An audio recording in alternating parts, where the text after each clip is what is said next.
right, greetings and welcome to the new liberal world order. Those families who say, listen, we can't afford to pay $4.85 a gallon for months, if not years. This is just not sustainable.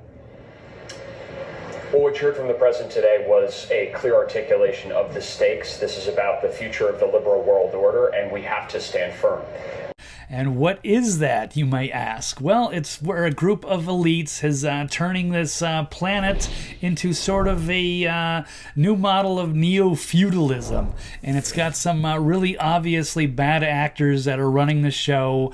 We can see them with the World Economic Forum and some of these other exclusive elitist circles that usually meet in secrecy, or they have big meetings, Bilderberg, or they meet up in Davos, Switzerland, or what have you, and try to figure out how are they going to rule over the peasant class. So here we go. We'll start with a quick article from Bill Gates, one of the three I'm going to focus on for this presentation. So he just won legal approval to buy a huge swath of farmland in North Dakota, $13.5 million pocket change, after an outcry from residents who say they are being exploited by the ultra-rich. So it's curious to see why he is buying up so much farmland. So here it is. You can see from this graphic here, he's not even in North Dakota yet. He already owns, just based on this graphic, I'm sure it's much higher by now, 268, almost 269,000 total acres. It's 242,000 acres of farmland and growing. Do we really need some crazy billionaire to own that much of our farmland? For what purpose would he want to have that much land for?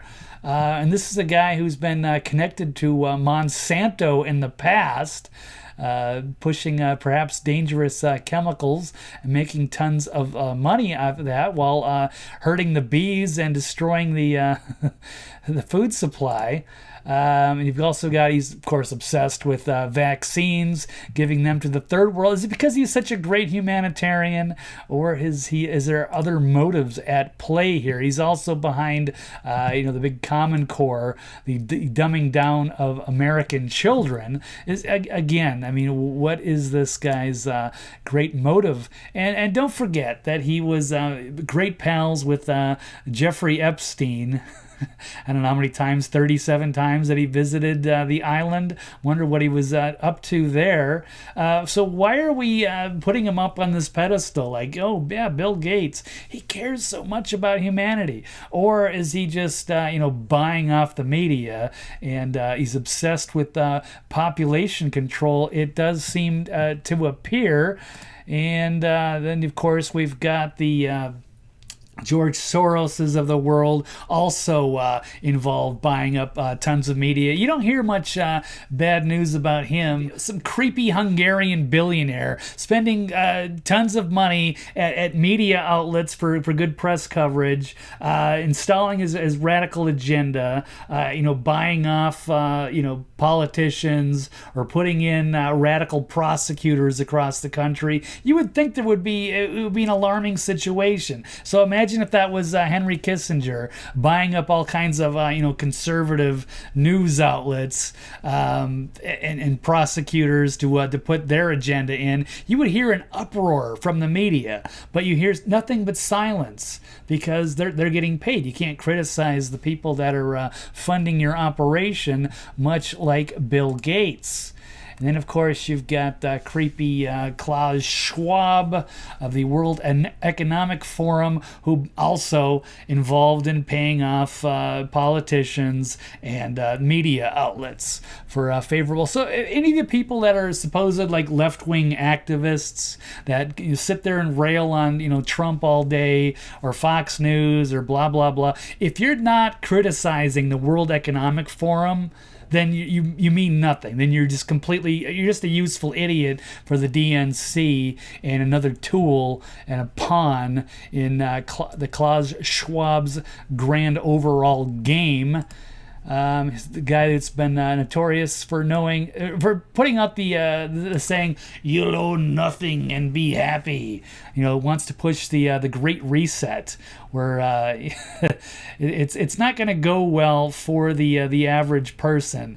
It's just going to be your ruler. If you've seen the Hunger Games, you kind of have the basic idea, and that's what it is. And you're seeing these rise ups, these problems right now. The Netherlands is a big one, and you're seeing worldwide pushback. World Economic Forum is heavily involved in Canada, and you saw the trucker rally there, and you're going to see a lot more countries getting involved as we go push into the second half of 2022. So these clowns have got to go. I mean, I don't know if he's not going to dress up like that. I mean, he's pretty close. I mean, it should be like cartoonishly obvious by now what these people are up to. But it's amazing to me to see so many people, they just still not getting it, or still want to blame Trump, even though we've been under the Biden administration for 2 years and the country's going into the toilet. So he says, we are at the threshold of a radical systemic change that requires human beings to adapt continuously. And as a result, we may witness an increasing degree of polarization in the world, marked by those who embrace change versus those who resist it. So, I don't know, actually, is it Klaus Schwab or Dr. Evil? I'm not really sure. They blend together, but they're all like these cartoonish James Bond villains, and they are, it's time to push, it's either us or them. I don't know what kind of future you want to live in, but I'd rather live in a world not run by Dr. Evil or Klaus Schwab or Bill Gates or George Soros or any of these crazy billionaires that are posed as philanthropists, but they're actually hardcore eugenicists. So time to stop. Time for everybody to wake up, world.